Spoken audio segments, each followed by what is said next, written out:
Hello everyone, welcome to Apti Plus Academy for Civil Services. This is a video on daily topic-wise news analysis where we cover the news from two important newspapers, that is the Hindu and Indian Express.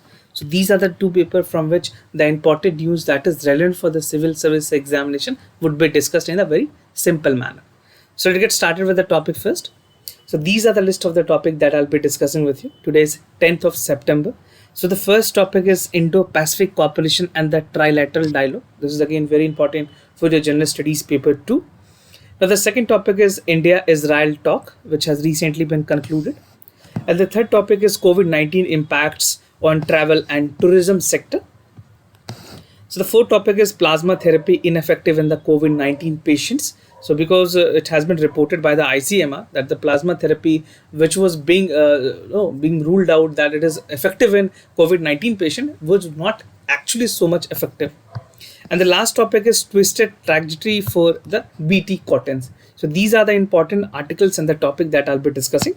Apart from this, we'll have some MCQs question at the end of this video and the explanation of yesterday question. तो जो कल के सवाल थे उसके correct options और explanation मैं आपको बताऊंगा. So stay tuned till end of this video so that you come to know some correct answers and explanation. And those of you who are new to our channel, do not forget to subscribe Apti Plus Academy. And if you like this video, do not forget to give a thumbs up. So the first topic is Indo-Pacific Cooperation and the Trilateral Dialogue. बात करें इस तरह की news की, this is important for your General Studies paper 2 and equally important for your prelims examination, right? तो recent meeting was held, foreign secretary level की meeting हुई थी, that was held between the India, France and Australia foreign secretary level, right? And the focus of the dialogue was to enhance the cooperation in Indo-Pacific region. जो IOR की reason है, जो Indo Pacific reason है, उसको लेकर के बातें की गई है कि किस तरह से इंडो पैसिफिक रीजन पे और ज़्यादा कॉपरेशन बढ़ाई जा सकती है, right? France Australia are the India's की partner in the Indo Pacific region. So तीन कंट्रीज़ की सब काफ़ी ज़्यादा इंपॉर्टेंस है. First is India, the second is France and the third is Australia. So ये these are the dominant countries और इन्होंने एक ब्लॉक बनाने की कोशिश की है जहाँ पे इंडो पैसिफिक रीजन को और अच्छा से मजबूत किया जा सके, right? Now the meeting was provided a unique opportunity to build the progress. जो ये तीन कंट्रीज मैंने आपको बताया, इंडिया ऑस्ट्रेलिया एंड फ्रांस. बात करें मीटिंग में, तो at the meeting India has held the vision of Indo Pacific. They articulated the Shangri La dialogue जो कि सिंगापुर में 2018 में हुई थी, इंसेप्शन हुई थी इसकी. सो कॉन्सेप्ट वहाँ पे जो उभर के आई थी, that was promoting the concept of security and growth in the all region और सागर जिसको कहते हैं. तो ये पॉइंट आपके एग्जाम पॉइंट ऑफ व्यू से बहुत ज़्यादा इंपॉर्टेंट है. और जो तीनों साइड है, तीनों साइड का मतलब है तीनों countries they have discussed the emerging challenges in context of the कोविड-19. जहाँ पे जो फिनेंशियल इम्पैक्ट है पेंडेमिक की इंडियन ओशन रीजन कंट्रीज़ पे, उनका क्या इफेक्ट है, पोस्ट उसकी रिकवरी कैसे हो सकती है और एक सस्टेनेबल फैशनेबल मैनर में किस तरह से उस रोड मैप के साथ आगे बढ़ने की ज़रूरत है. These things were discussed. ना फोकस एरिया की अगर बात करें इस मीटिंग में, जो फोकस एरिया रही, so they talked about enhancing the maritime security and cooperation which is again very important in the Indo-Pacific region. This is the focus area which has dominated a lot, or between these three countries that include the area of humanitarian assistance and disaster relief. और उसके अलावा कुछ important चीज़ों पे जिस पे बात हुई है वो है मैरीटाइम डोमिनेंस की अवेयरनेस को लेकर के. Second is mutual logistic supports and third is capacity building for the friendly country in the Indo Pacific reason, right? ना कॉपरेशन की अगर बात करें तो जो मैरीन ग्लोबल कॉमन्स है उसमें ब्लू इकोनॉमी, मैरीटाइम बायोडाइवर्सिटी, इनको प्रमोट करने की बात की गई है. And environmental challenges such as marine pollution, because marine pollution is again something which has taken the serious concern. The country globally it has taken a concern. और India के side से अगर बात करें तो इंडिया ने अंडरलाइन किया कुछ इंटरेस्टिंग कोलैबोरेशन की, जैसे सस्टेनेबल फिशरीज़ को लेके in India ocean region, technology for harvesting the deep ocean resources, ocean thermal energy conversion. तो इन पे इंडिया ने काफ़ी जोर दिया है, इस पे काम करने की ज़रूरत है. And three side, that is India, France and Germany, they have discussed, India, France and Australia have discussed the cooperation of the therapeutic and vaccine development. So this is regarding the Covid 19 को लेकर के इन तीनों country ने post basically vaccine के बाद जो administration है उसको लेकर के भी काफ़ी बातें हुई है। नाउ इंटरनेशनल सोलर अलायंसेस की अगर बात करें, coalition of the disaster resilient infrastructure is a need for the hour, और जो एक मल्टीलैटरलिज्म है, जब भी कोई 3 से ज़्यादा कंट्री अगर आती है मल्टीलैटरलिज्म फोरम पे, तो ये बहुत ज़्यादा ज़रूरी होता है कि जो डायलॉग है वो प्रॉपर पेस में चले, पॉजिटिविटी के साथ चले, और उसकी जो इम्प्लीमेंटेशन है वो फुल्ली अपने पोटेंशियल पे हो। ये काफ़ी ज़्यादा ज़रूरी है। ना प्लानिंग चाइनीज़ चेकर की बात की गई है, जिस तरह से चाइना की जो एग्रेसिव बिहेवियर रही है रीसेंट के टाइम में, चाहे वो साउथ चाइना सी हो या इंडिया के ईस्टर्न बॉर्डर रीजन पे, चाहे वो लद्दाख के रीजन हो, तो उसको देखते हुए ऑस्ट्रेलिया एंड फ्रांस ने इस बात का कॉग्निजेंस लिया है। And both countries have asserted कि जो कैपेबिलिटीज़ हैं उस रीजन में, उसमें इंटरफेरेंस की ज़रूरत है। किसी एक कंट्री लाइक चाइना के जैसे उनको डोमिनेंस नहीं दिया जा सकता है। And this trilateral is an additional quad comprising of US, Japan, Australia and India. तो क्वाड के बारे में मैंने आपके साथ पहले भी डिस्कस किया है, हमने क्वाड के बारे में आराम से डिटेल किया में डिस्कस किया था, आप उस वीडियो को देख सकते हैं, जहाँ पे यूएस, जापान, ऑस्ट्रेलिया और इंडिया की क्या क्या कोलैबोरेशन हो सकती है, क्वाड की क्या क्या पोटेंशियल है एज अ मल्टीलैटरल फोरम, वो भी डिस्कस्ड है, right. So quad is again very important, जहाँ पे चाइना के डोमिनेंस को लेकर के अगर बात की जाए तो इसको कम करने के लिए quad can be a huge potential. Now the other topic is India-Israel talk. ये आपको आज के हिंदी में मिल जाएगी। This is again important for your general studies paper 2. Paper 2 में बहुत ही ज़्यादा इंपॉर्टेंट है ये। तो अभी रिसेंट में जो इजरायली ऑफिशियल हैं उन्होंने बताया कि जिस तरह से इंडिया और चाइना के बीच में जो एक्सकलेशन बढ़ी है, तो वहाँ पे ये ज़रूरी है कि दोनों कंट्रीज़ एक कंक्लूसिव एक म्यूचुअल एग्रीमेंट पे आए और ट्रेड एग्रीमेंट को कहीं ना कहीं इससे जो आहत पहुंची है उसको कंपनसेट करे। So Israeli government is trying to do that, and while India and Israel were negotiating limited trade deal for 200 designated product. तो ये बात हुई जब हमारी बात हो रही थी इजराइल ऑफिशियल्स के साथ, तो वहाँ पे बात की गई है फ्री ट्रेड एग्रीमेंट को लेकर के। South Korea, China, Vietnam are under the way. तो ये सारी बातें ऑलरेडी पेंडिंग है अभी। Now इसराइल ने कहा है we need to plan a discussion with the India, United Arab Emirates and Israel cooperation in number of area such as agriculture, technology और वाटर, राइट। तो ये 3 कंट्रीज मिल करके इंडिया, यूएई और इजराइल इन 3 एरियाज पे काम करेंगे, जो कि है एग्रीकल्चर, टेक्नोलॉजी और water, right. Now trading partner with Israel की बात करें तो जिस तरह से चाइना, हांगकांग और India are the Israel biggest trading partner. अगर इन 3 कंट्रीज़ की बात करें तो they are the biggest trading partner of the Israel. और चाइना और इंडिया ने अभी तक फुल डिप्लोमेटिक टाइज इस्टेब्लिश कर चुकी है इजराइल के साथ 1992 में। और चाइना की ट्रेड अगर आप देखोगे तो काफ़ी ज़्यादा बढ़ी है, जहाँ पे पहले चाइना की ट्रेड 50 मिलियन हुआ करती थी, now it has rose to $15 billion, right. और इंडिया की ट्रेड जहाँ पे 200 मिलियन थी, that has again come to $5 billion, right.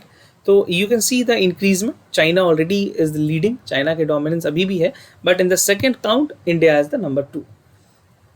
Now while India and the Israel talks where is not advanced stage जो है that is about to discuss, जहाँ पे lower tariff की बात की गई है, और जो 200 products हैं that is of importance to both countries, दोनों countries के लिए इनकी importance है। तो अगर इसमें agreement होती है तो इंडिया को भी बहुत ज़्यादा फ़ायदा होगा और इजराइल को भी फ़ायदा होगा, right. So this is regarding the trading partner with the Israel. एक ग्राफ के थ्रू मैं आपको समझाना चाहूँगा कि कौन कौन से ऐसी चीज़ें हैं जो इजराइल से हम इंपोर्ट करते हैं या एक्सपोर्ट करते हैं, राइट। तो बायलैटरल ट्रेड मैंने आपको जैसे बताया $5 बिलियन की है, ये 16, 17, 18 तक की रिपोर्ट है, करंट रिपोर्ट की है ministry of commerce and ministry के द्वारा। तो टॉप एक्सपोर्ट आइटम जो है that is petroleum, this is being sent to them. Raw diamonds India से भेजी जाती है, and we are the largest producer of the raw diamond in the world. और ऑर्गेनिक केमिकल्स जो है that is being sent to Israel. Now Israel से हम क्या क्या चीज़ इंपोर्ट करते हैं, कुछ हम रॉ डायमंड वहाँ से भी इंपोर्ट करते हैं, इलेक्ट्रिकल मशीनरी, इक्विपमेंट्स और fertilizers. So these things are imported from Israel. और इजराइल से डिफेंस की अगर बात करूँ तो defence equipments, defence advancement, defence technology भी इजराइल की काफ़ी अच्छी है। तो इंडिया के साथ डिफेंस कॉपरेशन में भी वो हमें बेसिकली जितने भी इक्विपमेंट्स हैं वो इम्पोर्ट करते हैं, right. Now coming to the other topic, that is COVID-19 impact on the travel and tourism industry. This is again very important topic. ये आपके ऐसे पॉइंट ऑफ व्यू से बहुत ज़्यादा इंपॉर्टेंट है। अगर आप ऐसे में सेक्टर वाइज कोई ऐसे लिख रहे हैं इकोनॉमी पे तो काफ़ी इंपॉर्टेंट है, और जनरल स्टडीज़ के पेपर 3 के लिए again it is very important. Now according to the latest research जो कि CII confederation of Indian industry और हॉस्पिटैलिटी कंसल्टेंटिव फर्म है, होटलीवेट, इन्होंने कुछ अपने रिमार्क्स दिए हैं, कुछ सर्वे किए हैं, जिन्होंने इनका कहना है कि जो Indian travel and tourism industry है that has been worst hit because of the कोविड-19 पेंडेमिक। और सिर्फ ये एक अकेली सेक्टर है जिसको 5 लाख करोड़ रुपए से ज़्यादा का नुकसान हुआ है, और talk about like $65.6 billion, right. So you can सी जो गवर्नमेंट ने पैकेज दिया था, रिलीफ पैकेज, वो 20 लाख करोड़ की थी, राइट। और ये एक अकेला सेक्टर है जिसको 5 लाख करोड़ का नुकसान हुआ है। तो आप इससे रिलेट कर सकते हो कि नुकसान कितना बड़ा है इस सेक्टर में। And tourism industry contribution to, अगर GDP की बात करें तो 9.2% of the GDP is coming from the tourism industries, right.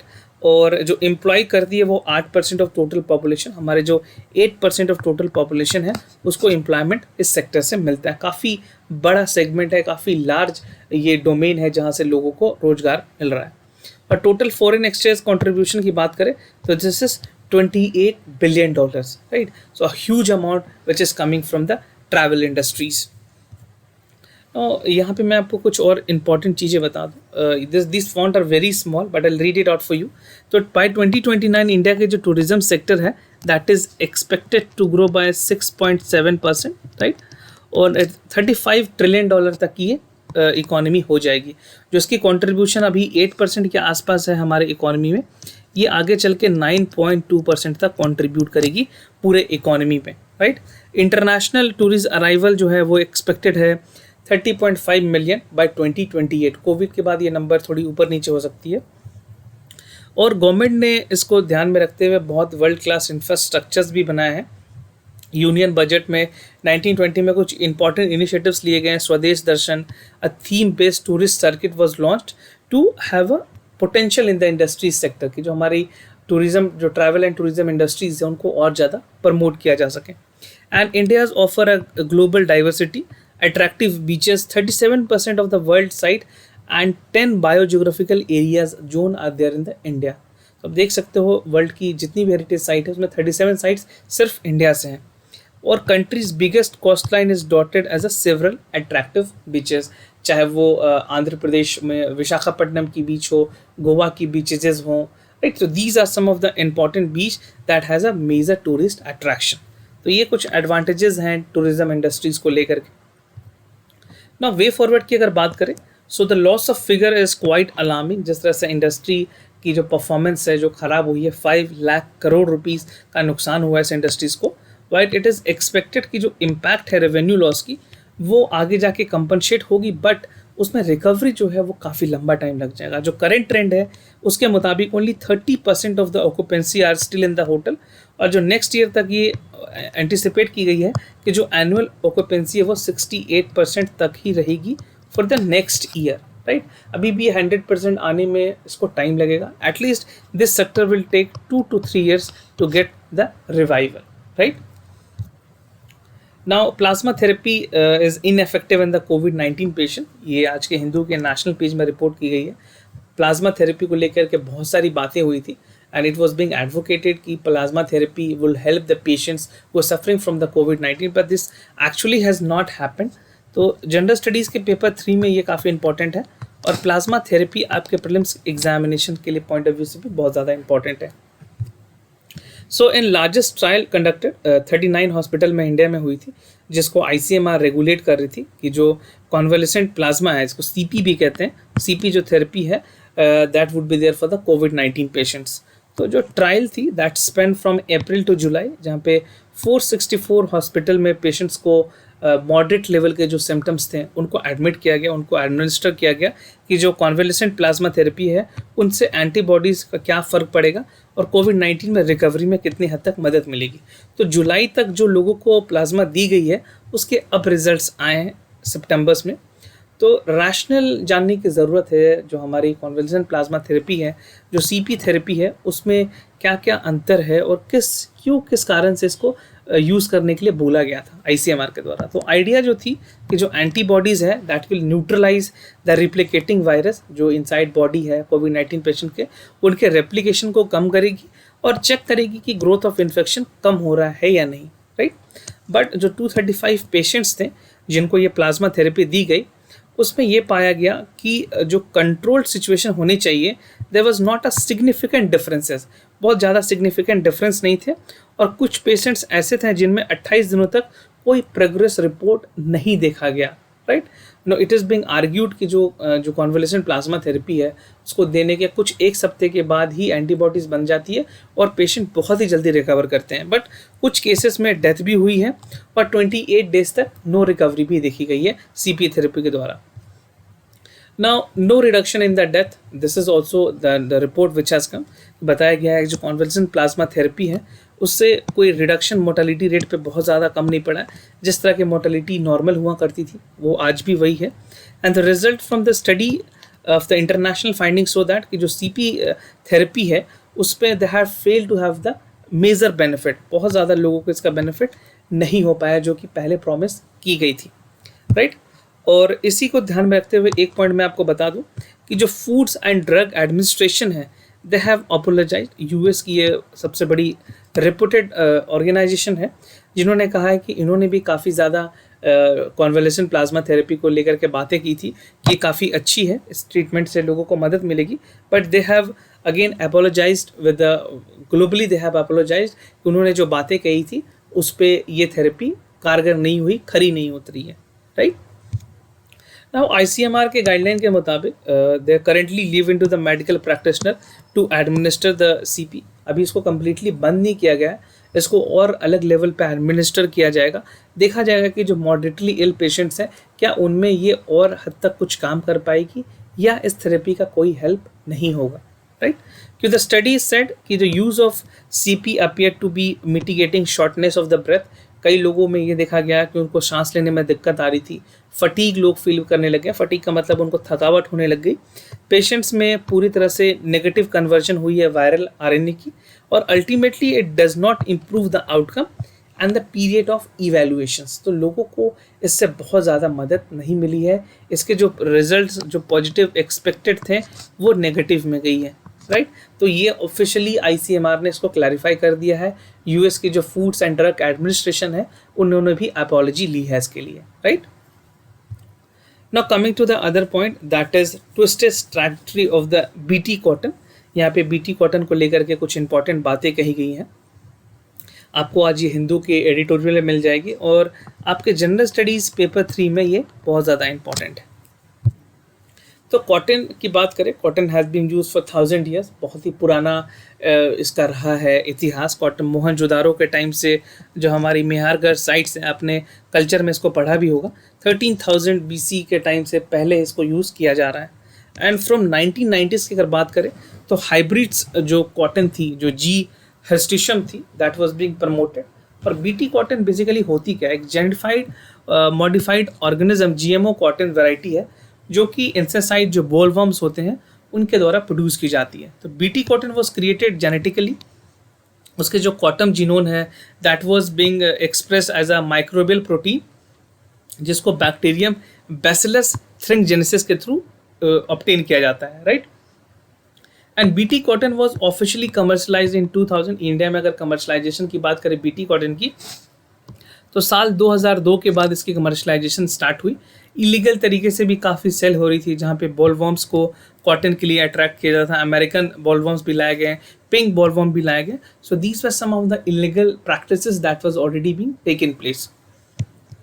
Now aim क्या था पूरा जो BT कॉटन का, was to protect the performance while decreasing the use of the insecticides. Insecticides का यूज़ कम से कम हो और जो प्रॉपर तरीके से जो BT कॉटन है उसकी प्रोडक्शन की जा सके इंडिया में। Now, according to the Ministry of Agriculture 2005 के हिसाब से जो BT कॉटन की जो production that rose to 81% in 2007 and up to 93% in 2011। बहुत शॉर्ट ड्यूरेशन में ये स्टडीज़ में पाई गई है कि BT was a panacea for doubling yields and pesticide expenses. बहुत हद तक फार्मर्स को या जो कॉटन के प्रोडक्शन में इस चीज़ ने मदद भी किया है। नाउ टू डेड जो 2 डिके मार्क की अगर बात करें 20 साल में, दिस अपॉर्चुनिटीज हैज रिज्यूम, जो जीएम कॉटन है in India has become more comprehensive. See अगर बात करूं मैं इन जनरल आपको, तो बीटी कॉटन ने बहुत हद तक जो कॉटन प्रोडक्शन है, जो टेक्सटाइल इंडस्ट्री, उसको बहुत हद तक मदद की है, बट जिस तरह से ये एडमिनिस्टर की जा रही है उसको लेकर के थोड़े सवाल इस एडिटोरियल में उठाए गए हैं। नाउ स्टेट्स की परफॉर्मेंसेस की भी बात की गई है, जैसे Gujarat, Andhra Pradesh, Madhya Pradesh, they were there in the no correction between the adoption of the variety and the yield. और अगर 4 इंस्टेंसेस की बात करें तो गुजरात की कॉटन यील्ड में 138% तक सर्च देखी गई, वहीं पे BT cotton was used only 5% under the cotton. आप देख सकते हो कितना ड्रास्टिक चेंज देखा गया गुजरात में। सिमिलर फाइंडिंग है पंजाब में, हरियाणा में, राजस्थान में, जहाँ पे भी इंक्रीज काफ़ी हद तक बढ़ी है। Now the rise in the cotton yields can be explained by improving the irrigation. Instances in Gujarat जहाँ पे एक dramatic देखा गया है without the use of the fertilizers in the country, right? So this is from 5%, Gujarat has moved to 138% in 2003 onwards. Now why BT cotton is facing failure in India? क्यों ऐसे, क्या ऐसे कारण हैं जिसकी वजह से इसको फेल्योर है या उसकी सारी जो पोटेंशियल है वो ओवरकम नहीं हो पा रही है? So it is being argued कि जो साइंटिस्ट हैं that BT cotton seeds are not suitable for the monsoon conditions. इस पे दिल्ली यूनिवर्सिटी में ने भी कुछ रिसर्च किया, जो कि मोंटेना थी, वहाँ पे जो वैरायटी थी उसको लेकर की काफ़ी कंट्रोवर्सी हुई थी। तो यहाँ पे ये बात कही है जो मानसून कंडीशंस के लिए बीटी कॉटन सूटेबल नहीं है। And unlike other cotton growing countries where open pollination जो कॉटन वैराइटीज़ की हैं दैट आर ग्रोन, इंडिया में जो कॉटन है that only offer the hybrid varieties. तो क्या हम यहाँ पे ओपन पॉलिनेशन जो कॉटन वैराइटीज़ है उसकी भी यूज़ कर पाएँ, ताकि जो मानसून सीजन की जो प्रॉब्लम है उसको ओवरकम किया जा सके, उसको ख़त्म किया जा सके। So this is something which has to be look upon by the farmer and the expert. जो हमारी एग्रीकल्चर साइंटिस्ट हैं उनको इस तरफ ध्यान देने की भी ज़रूरत पड़ेगी, राइट? तो आप इस तरह से अपने आंसर्स को कंक्लूड कर पाएंगे मेंस एग्जामिनेशन में। तो बढ़ते हैं अपने आज के आंसर्स की तरफ। जो कल के सवाल थे उसके आंसर्स मैं आपको बताऊंगा। जो फर्स्ट क्वेश्चंस थे उसके करेक्ट ऑप्शन है डी, जबकि इनमें कोई सा भी स्टेटमेंट करेक्ट नहीं है। The constitution 86 amendment act inserted article 21A of the constitution, और जो स्टेटमेंट 2 है वो भी इनकरेक्ट है। जो करेक्ट स्टेटमेंट है वो the amendment provide for free and compulsory education to all children age group from 6 to 14 years of fundamental right in the state in a manner by law determined, right? तो आप detail में पढ़ना चाहते हैं तो M Laxmikant जो Indian polity की book है उसको पढ़ सकते हैं। नाउ द सेकेंड क्वेश्चन जो कि कल की क्वेश्चन है उसके जो करेक्ट ऑप्शन है वो है बी, दैट स्टेटमेंट 1 इनकरेक्ट है, that the practice of murdering female infants immediately after the birth was common among the upper class of Bengalis and Rajput who consider females to be the economic burden, right? और जो statement 2 है वो correct है, that the Bengal regulation of 1917 1804 declare the infanticide illegal equivalent to mother, and while it act passed in 1870 made it compulsory for the parents to register the birth of all babies provided by the verification of the females, right? तो detail में आपने NCERT में already पढ़ लिया होगा, अभी तक सारी रिविजन्स आपकी हो गई होगी। तो I hope NCERT Bipin Chandra की जो बुक है उसमें डिटेल में ये चीज़ें दी हुई हैं। Now let's move ahead with the today's MCQs of the day. So the first question is coming from culture. Which of the following statement about painting of the Mesolithic period is correct? Mesolithic period comprises of at least painting, least painting and painting among the period, right? और जो painting है during the period was larger in size, वो काफ़ी बड़ी हुआ करती थी इस टाइम पे। तो अगर मेसोलिथिक पीरियड से रिलेटेड कोई और भी एडिशनल इन्फॉर्मेशन आपके साथ है तो आप हमें शेयर कर सकते हैं। The correct options would be A, B, C and D. So whatever you feel is the correct answer, do write your answer in the comment section down below. And the second topic is from the Indian economy. Consider the following regarding the advantages and merits of the currency swap agreements. तो ये economy और current affair के जो section है दोनों में important है, right? The arrangement aims to bring the greater stability to the capital market and it help in reducing the foreign exchange and interest risk. So whatever you feel is the correct answer, A, B, C and D, you can write your answer in the comment section. If you have any additional information regarding the currency swap agreements, you can share that details in the comment section with us, right? और अगर कोई भी concern हो तो हमें ज़रूर बताएं. Will be more than happy to assist you.